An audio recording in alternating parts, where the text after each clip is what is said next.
to alhamdulillahi bayan an kammala shari'ar mai keken da ya bugi mai mota yanzu kuma kotu za ta saurari karar mutumin da ya kashe kansa kuma ya gudu. Mutum ya kashe kansa kuma ya gudu? To wane ne wanda ya kashe kansa kuma ya gudu? Gani nan ni ne ya mai shari'a.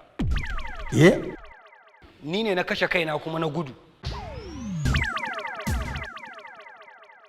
Duba ne na ga abin da na aikata babban zunubi ne, kuma hakan kaman na keta alfarmar shari'a, na ci amanar constitution. To bai kamata ba, a shirye nake duk hukuncin da kotu za ta yi min, na san ba za ta yi don ta ci amana ta ko ta cutar da ni ko ta zalunce ni ba, zan zama mai biyayya. To hukuncin mutumin da ya kashe kansa ya gudu. Wannan kotu ta yanke hukuncin jami'an tsaro su ta sakeyarsa su kai shi asibiti. Sai ya yi sati 2 ana cajin kwakwalwarsa sannan a damuna da shi. Ya mai shari'a ina da tambaya. Idan shi wannan mutumin kuma bai dawo ba fa, me hukuncinsa? Shari'a ta ƙare. To bai dawo ba.